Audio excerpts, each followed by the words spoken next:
ગુજરાત રાજ્ય વકફ બોર્ડ ગાંધીનગર દ્વારા ગુંબજવાડી મસ્જિદ વકફ ટ્રસ્ટ ભાગા તળાવ સુરત વકફ રજિસ્ટર સુરતના ટ્રસ્ટી પદ અંગેના લાંબા સમયથી ચાલી રહેલા વિવાદમાં તારીખ 3 જુલાઈના રોજ ગુજરાત બોર્ડ દ્વારા હુકમ કરવામાં આવ્યો છે।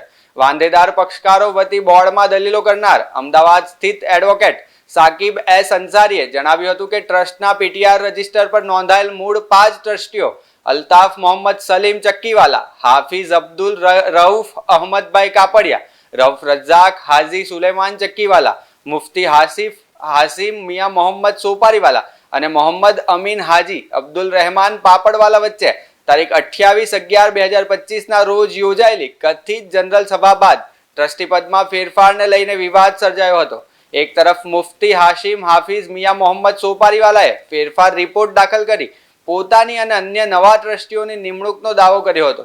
બીજી તરફ અબ્દુલ રઝાક હાજી સુલેમાન ચક્કીવાલા, હાફિઝ અબ્દુલ રઉફ અહમદભાઈ કાપડિયા અને અલ્તાફ મોહમ્મદ સલીમ ચક્કીવાલાએ આ સામે વાંધા અરજ રજૂ કરી તથા ફેરફાર રિપોર્ટ દ્વારા દાવો કર્યો કે સોપારીવાલા અને મોહમ્મદ અમીને તારીખ 27/11/2025 રોજ જ નોટરાઇઝ રાજીનામું આપી દીધું હતું અને ત્યારબાદ ખોટી જનરલ સભા તથા ખોટો ઠરાવ અને ખોટા સિક્કા બનાવટી હોવાનો આક્ષેપ કર્યો હતો।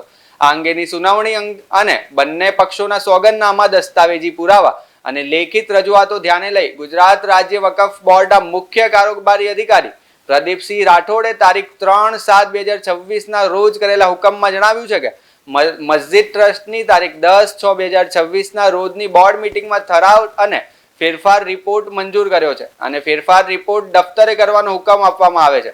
આ હુકમથી નારાજ પક્ષકાર ઉમ્મીદ ગુજરાત રાજ્ય વકફ બોર્ડ ટ્રિબ્યુનલમાં દાદ મેળવી શકે છે। દરમિયાન વકફ બોર્ડના અધિક્ષકે ગુંબજવાલી મસ્જિદ ભાગા તળાવ સુરતના વહીવટકર્તા તરીકે હાફિઝ અબ્દુલ રઉફ અહેમદ કાપડિયા, અલ્તાફ મોહમ્મદ સલીમ ચક્કીવાલા અને અબ્દુલ રઝાક હાજી સુલેમાન ચક્કીવાલાના નામનું પ્રમાણપત્ર જાહેર કર્યું છે।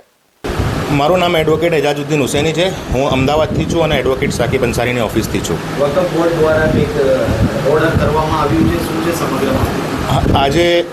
આજે ગુજરાત રાજ્ય વકફ બોર્ડ ખાતેથી અમને એક હુકમ મળેલ છે, જે 3/7/2026 રોજ ગુજરાત રાજ્ય વકફ બોર્ડે હુકમ કરેલ છે, જે સુરત ખાતે ભાગા તળાવમાં આવેલ ગુંબજવાલી મસ્જિદ જે બી 288થી ગુજરાત રાજ્ય વકફ બોર્ડ ખાતે રજિસ્ટર્ડ વકફ છે તેના મામલે હુકમ કરવામાં આવેલ છે।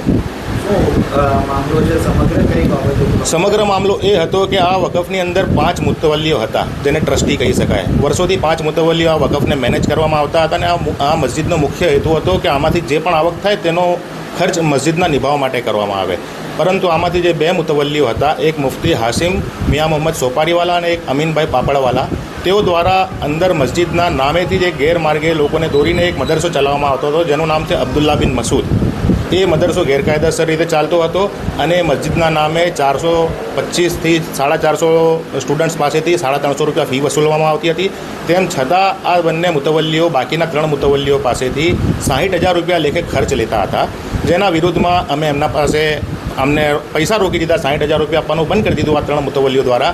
તો એ મુફ્તી સાહેબે ખોટો ફેરફાર રિપોર્ટ ગુજરાત રાજ્ય વકફ બોર્ડ ખાતે ભર્યો, જેની અંદર બનાવટી ખોટા પાયા વિહોણા ઠરાવો કર્યા, ખોટા સીલ માર્યા છે અને ખોટા સોગંદનામા રજૂ કરી અને ત્યાં ખોટો ફેરફાર રિપોર્ટ રજૂ કર્યો અને એના સામે અમે 3 મુતવલ્લીઓ તરફથી વાંધાઓ રજૂ કર્યા।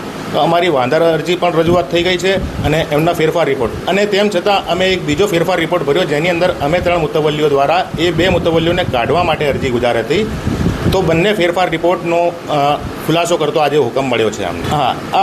આની અંદર મોહમ્મદ હાફિઝ મિયા મોહમ્મદ સોપારીવાલા જે મુફ્તી સાહેબ છે એ અને એક અમીનભાઈ પાપડવાલા જે હતા એમને છૂટા કરવામાં આવ્યા છે અને અબ્દુલ રઝાક હાજી સુલેમાન ચક્કીવાલા, હાફિઝ અબ્દુલ રઉફ અહેમદભાઈ કાપડિયા અને અલ્તાફ મોહમ્મદ સલીમભાઈ ચક્કીવાલા ના તરફથી જે ફેરફાર રિપોર્ટ રજૂ કરવામાં આવ્યો હતો 1494/2025 તેને મંજૂર કરવામાં આવ્યો છે અને મુફ્તી હાસિમ દ્વારા જે ભરવામાં આવ્યો હતો 1/12/2025 રોજ ફેરફાર રિપોર્ટ 13/47/2025 તેને દફતરે કરવામાં આવ્યો છે। આ ગેરકાયદેસર તમે કહો કે પૈસા ઉઘરાવતા હતા, તો આમાં પોલીસ ફરિયાદ કંઈ કરાઈ હતી? અમે પોલીસ ફરિયાદ કરવા માટે ફરિયાદ આપેલી છે, જેની અંદર અમે બધા આક્ષેપો લગાયા છે કે અમને કેટલી પર્સનલ પ્રોપર્ટી એમણે વસાઈ છે તેની તપાસ હાથ ધરવામાં આવે, પ્લસ લગભગ 350 રૂપિયા લેખે 425 બાળકો પાસેથી 1,48,000 1.5 લાખ આસપાસ આવક થાય છે। 60,000 રૂપિયા મસ્જિદના ફંડમાંથી મેળવે છે। એમ કરીને 2.5 લાખ રૂપિયા જેટલા 2.5 થી 2.5 લાખ રૂપિયા જેટલા એમની આવક આ થાય છે। તે સિવાય સિવાય પણ ચંદો ફાળો કેટલો ઉઘરાવે છે તેવા આક્ષેપો સહિત અમે ફરિયાદ દાખલ કરી છે કમિશનર ઓફિસમાં અને અઠવા લાઈન પોલીસ સ્ટેશનની અંદર અમે ફરિયાદ આપેલી છે. હવે એ તો તપાસનો વિષય છે. પોલીસ જે સાથ સહકાર આપીને જે પણ અમને ફરિયાદ કરે એના અંદર અમે રાજી છીએ.